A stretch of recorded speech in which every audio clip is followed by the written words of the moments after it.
परभणी येथे भारतरत्न डॉक्टर बाबासाहेब आंबेडकर यांच्या पुतळ्यासमोरील संविधानाची जी काही प्रत आहे त्या शिल्पाला ज्या प्रकारे त्या ठिकाणी नुकसान पोहोचवण्यात आलं, तोडण्यात आलं आणि त्यानंतर उद्भवलेली परिस्थिती आणि त्याच वेळी बीड येथील मसाजोग या ठिकाणी झालेली जी काही निगृढ हत्या आहे, या दोन विषयांवर अल्पकालीन चर्चा या सभागृहामध्ये करण्यात आली।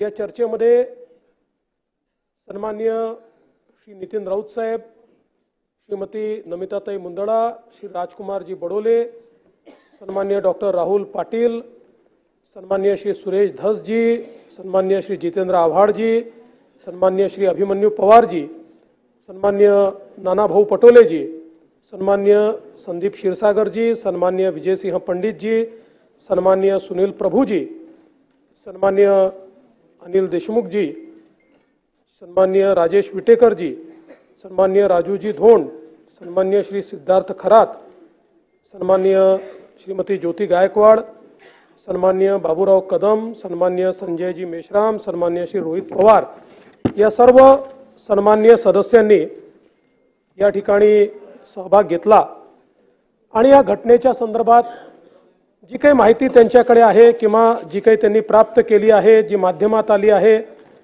त्यातनं जे काही प्रश्न उपस्थित झाले आहेत, अशा सगळ्या बाबींवर या ठिकाणी एक सविस्तर अशा प्रकारची चर्चा केली। पहिल्यांदा मी परभणीच्या प्रकरणाच्या संदर्भातली माहिती या सभागृहाला देऊ इच्छितो। परभणीमध्ये आपल्याला कल्पना आहे की साधारणपणे दिनांक 10/12/2024 ला साधारणपणे 4:30 ते 4:45 दरम्यान एक दत्तराव सोपनराव पवार वय 47 या माणसाने जी काही भारतरत्न डॉक्टर बाबासाहेब आंबेडकरांच्या पूर्णाकृती पुतळ्याजवळ जी एक प्रतिकात्मक संविधानाची प्रत ठेवली होती, ती तिथे तोडफोड केली, त्याची काच फोडली, ती खाली फेकली आणि त्यानंतर अनेक घटनांना त्या ठिकाणी सुरुवात झाली। मुळात जर आपण बघितलं तर ही घटना घडल्यानंतर त्या ठिकाणी पोलिसांना जशी माहिती मिळाली, पोलीस घटनास्थळी पोहोचले, मोठ्या प्रमाणात जमाव त्या ठिकाणी वाढू लागला। जमावाने रोडवरनं जाणाऱ्या एका बसची, ट्रकची काच फोडली, रास्ता रोको आंदोलन सुरू केलं।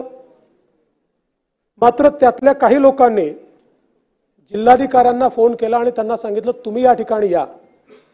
जमावातले काही लोक, काही नेते मंडळी होती जी शांततेने हे सगळं झालं पाहिजे असा प्रयत्न करत होती आणि त्यामुळे त्यांनी जिल्हाधिकाऱ्यांना फोन केला आणि सांगितलं तुम्ही या ठिकाणी या। जिल्हाधिकारी आले, जिल्हाधिकाऱ्यांनी त्या ठिकाणी चर्चा केली, भारतरत्न डॉक्टर बाबासाहेब आंबेडकरांच्या पुतळ्याला त्या ठिकाणी हार घातला आणि त्यानंतर सगळ्यांची चर्चा करून तो जमाव तिथनं गेला। त्यातले 60-70 लोक मात्र थेट रेल्वे स्टेशनवर गेले आणि नंदीग्राम एक्सप्रेस जी होती त्याच्यासमोर त्यांनी रेल रोको केला। काही काळ तो रेल रोको चालला, मग त्यांनाही समजवण्यात आलं, त्यांनी तो रेल रोको परत घेतला। दरम्यानच्या काळामध्ये काही संघटनांनी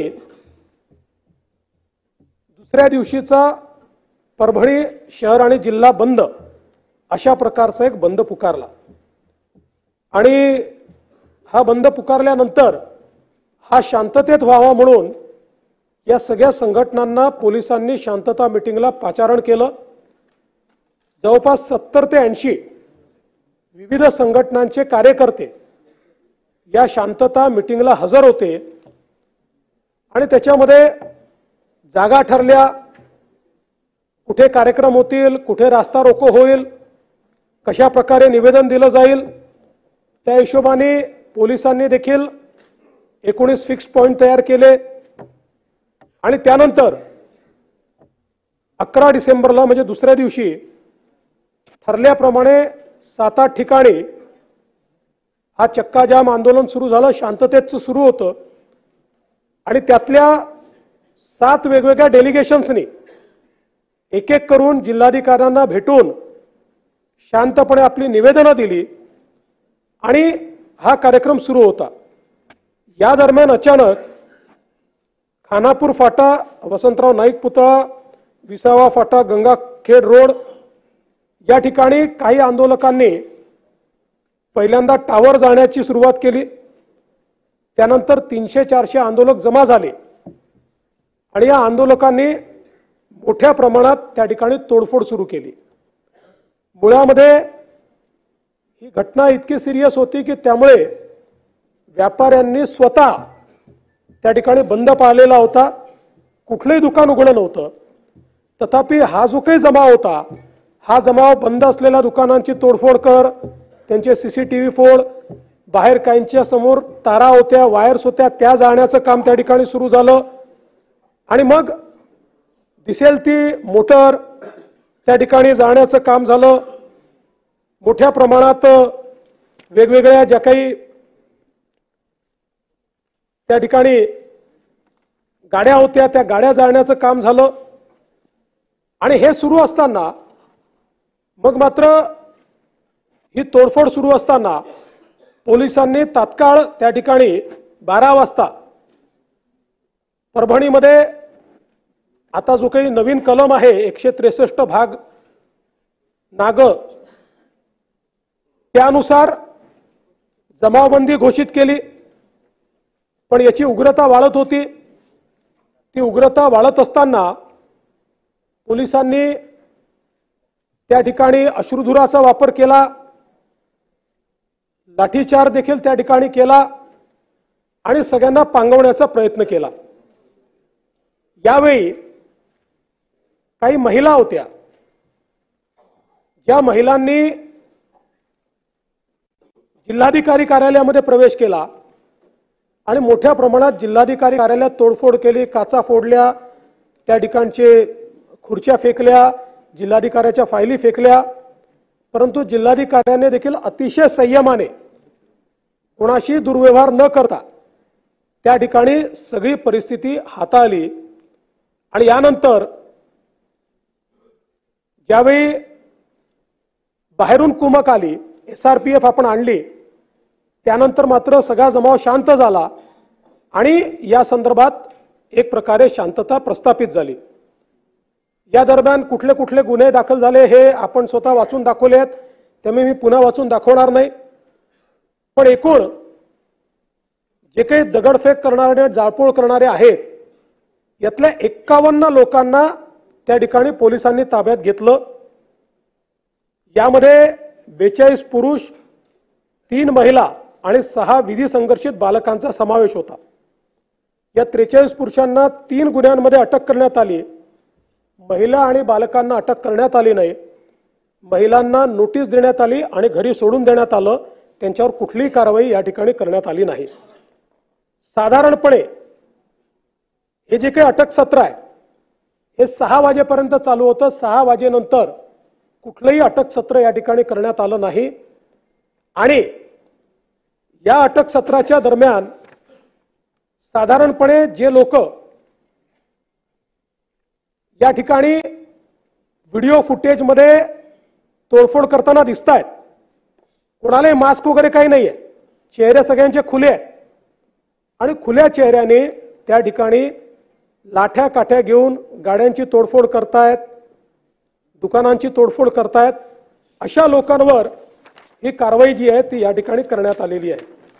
तर काही अजून फॅक्ट मला या निमित्ताने ठेवायचे आहेत। एक तर हा जो पवार आहे,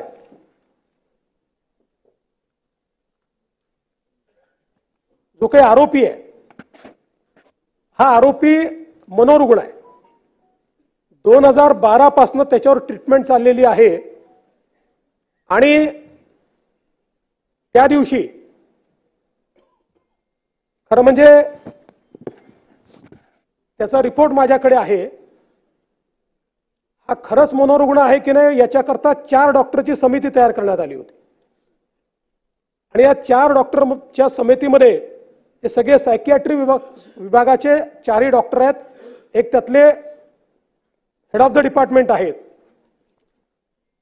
त्यांनी जो काही याच्या संदर्भातले याचे कागदपत्र आणि याची टेस्ट घेऊन जो रिपोर्ट दिला आहे त्यात त्यांनी रिपोर्ट दिलेला आहे की as per serial mental status examination observation and available previous treatment record it can be referred that he has a mental illness सायकॉटिक illness vis-a-vis mood disorder. He is on treatment for the same. He has understood the meaning of the wrongful act and he has realized the consequences of the wrongful act. He needs to take regular treatment of psychiatrist. त्यात पुढे त्यांनी हे म्हटलंय की he has been seeking treatment for behavioral issues and alcohol use from Parbhani and Akola based on psychiatrist since 2012. He is aware of his mental illness and seeking help for the same. He has expressed feeling of guilt, hopelessness, death wishes intermittently in reaction to the current life event. त्यामुळे मुळातच पहिल्यांदा तर मी या ठिकाणी सांगू इच्छितो ही जी काही एक कॉन्स्पिरसी थिअरी तयार करण्यात येते की सकल हिंदू समाजाचा मोर्चा झाला आणि मग त्या मोर्चात काहीतरी संविधानाच्या विरुद्ध बोललं गेलं आणि मग त्याच्यातनं अशा प्रकारची घटना झाली म्हणून ते देखील या ठिकाणी स्पष्ट झालं पाहिजे. सकल हिंदू समाजाचा मोर्चा झाला होता 11:10 ते 12:35 आणि या मोर्चामध्ये कोण होत त्याच दिवशी त्याच्यानंतर 5 तासांनी घटना झाली आहे. हा जो व्यक्ती आहे हा या मोर्चात नाही, हा आपल्या बहिणीच्या घरून तिथे आलाय. आणि या मोर्चामध्ये कोण कोण उपस्थित होते? आमदार राहुल पाटील आपण उपस्थित होतात, स्वतः राहुल पाटील उपस्थित होते, आपले उभाठा आपल्या शिंदे गटाचे आनंद भरोसे, सुभाष जावळे, मराठा समन्वयक उपस्थित होते. याच्यामध्ये केवळ राहुल पाटील या ठिकाणी सांगतील याच्यामध्ये केवळ आणि केवळ बांगलादेशातल्या हिंदूंच्या संदर्भात, बांगलादेशातल्या अल्पसंख्याकांच्या संदर्भात मागणी करण्यात आली. कुठल्याही राजकीय नेत्याने त्या ठिकाणी भाषण केलं नाही, केवळ साधू संतांनी भाषण केलं. भारताच्या संविधानाच्या संदर्भात एक शब्द देखील त्याच्यामध्ये बोलण्यात आला नाही. सर्वपक्षीय लोक त्या ठिकाणी होते. त्यामुळे ही कॉन्स्पिरसी थिअरी तयार करणं म्हणजे एक प्रकारे समाजात तेढ निर्माण करण्याचा प्रयत्न करणं आहे. ही कुठेही हिंदू विरुद्ध दलित अशा प्रकारची दंगल नाही. आणि हे जे काही संविधान भारताचं आहे हे आपल्या सगळ्यांचं आहे. त्यामुळे संविधानाचा अपमान करणारा कुठल्या जातीचा, धर्माचा, पंथाचा असेल त्याच्या जाती धर्म पंथाकडे न पाहता त्याच्यावर जी काही कडक कारवाई करता येईल ती कारवाई केली पाहिजे, हे अत्यंत महत्त्वाचं आहे. आणि म्हणून या संदर्भात पहिल्यांदा तर ही कारवाई कुठल्याही जाती द्वेषातनं तयार झालेली नाही, कुठल्याही कॉन्स्पिरसीतनं अशा प्रकारे घटना घडलेली नाही, तर एका मनोरुग्णाने अशा प्रकारची घटना करून एक प्रकारे शहराचं स्वास्थ्य पूर्ण खराब केलेलं आहे. आता याच्यामध्ये एक अजून डिफरन्सिएशन केलं पाहिजे की या ठिकाणी बहुतांश आंदोलक, बहुतांश हे शांततेने आंदोलन करत होते. ज्या प्रकारे भारतरत्न डॉक्टर बाबासाहेब आंबेडकरांना अपेक्षित आहे त्याप्रमाणे पूर्ण प्रशासनाला सहकार्य करून त्यांनी ते आंदोलन केलं. हे हजारो लोक होते. 200-300 लोक केवळ असे होते की ज्यांनी या आंदोलनाला पूर्णपणे गालबोट लावलं. आणि समोरून कुठलाही फोर्स नाहीये, परंतु कुठल्या तरी उद्वेगानं त्या ठिकाणी मोठ्या प्रमाणात तोडफोड झाली. आणि म्हणून ही जी कारवाई आहे आता ती अधिकची झाली आहे का याच्यावर मी येणार आहे. पण एक गोष्ट या सभागृहाने देखील लक्षात घेतली पाहिजे की जर बहुतांश लोक शांततेनं त्या ठिकाणी आंदोलन करत असतील तो राईटफुल अधिकार आहे. अशा वेळी जर काही लोक तोडफोड करत असतील तर आपल्याला ठरवायचं आहे की अशा प्रकारचा लॉलेसनेस आपण मान्य केला पाहिजे का? एक कोणीतरी मनोरुग्ण अशा प्रकारची कारवाई करतो आणि त्याच्यानंतर आपण बघा लोकांचं नुकसान किती झालंय या ठिकाणी. सरकारी कार्यालयांचं नुकसान तर आहेच, पण सामान्य जे नागरिक आहेत यांच्या गाड्या तोडल्या, टू व्हीलर तोडल्या, दुकानं तोडली, त्याचं देखील प्राथमिक नुकसान 1,89,54,400 कोटी रुपयाचं आहे. या लोकांचा काही संबंध नाही आहे या घटनेशी, पण त्यांचं अशा प्रकारे नुकसान हे या ठिकाणी करण्यात आलेलं आहे. पण हे सगळं होत असताना एक विषय सातत्याने या ठिकाणी आला, कोम्बिंग ऑपरेशनच्या संदर्भात. खरं म्हणजे साधारण 4-4:30 वाजता मला सन्माननीय बाळासाहेब आंबेडकरांचा फोन आला आणि बाळासाहेबांनी मला सांगितलं की मला माहिती मिळते की काहीतरी कोम्बिंग ऑपरेशन चाललंय. मी तात्काळ पोलिसांशी बोललो. त्यांना म्हटलं कशाचं कोम्बिंग ऑपरेशन करताय? म्हणाले आम्ही कोम्बिंग ऑपरेशन करत नाही, जे अपरंटली दिसतायत व्हिडिओ त्यांना आम्ही पकडतोय. मी त्यांना म्हटलं त्याचाही संदेश चांगला जात नाही. त्यानंतर आयजींचं, माझं आणि बाळासाहेब आंबेडकरांचं एकत्रित बोलणं झालं आणि 6 वाजेनंतर कुठल्याही वस्तीमध्ये कोणीही गेलेलं नाही. 6 वाजेनंतर कोणाला अटक देखील केलेली नाही. त्याच्यामुळे अशा प्रकारचं कोम्बिंग ऑपरेशन करण्यात आलंय हे काही योग्य नाही किंवा हे वस्तुस्थितीला धरून नाही. मात्र यामध्ये एक तक्रार ही आलेली आहे की पोलीस निरीक्षक अशोक घोरबांड यांनी वाजवीपेक्षा जास्त या ठिकाणी बळाचा वापर केला किंवा रॅशली बळाचा वापर केला.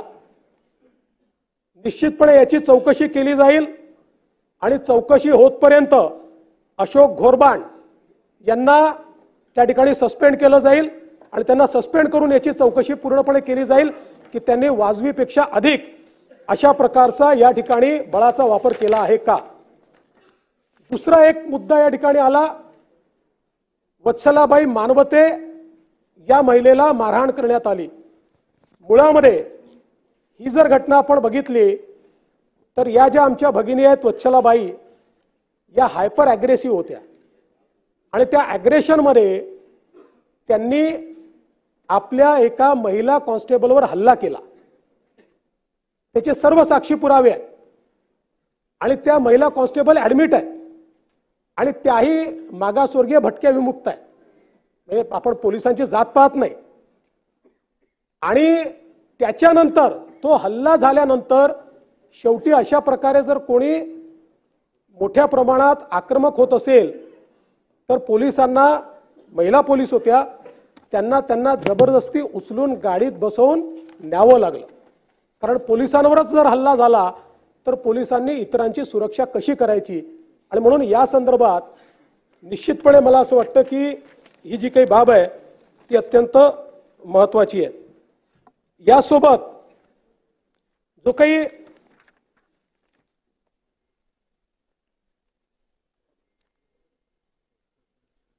एक आंदोलक आहेत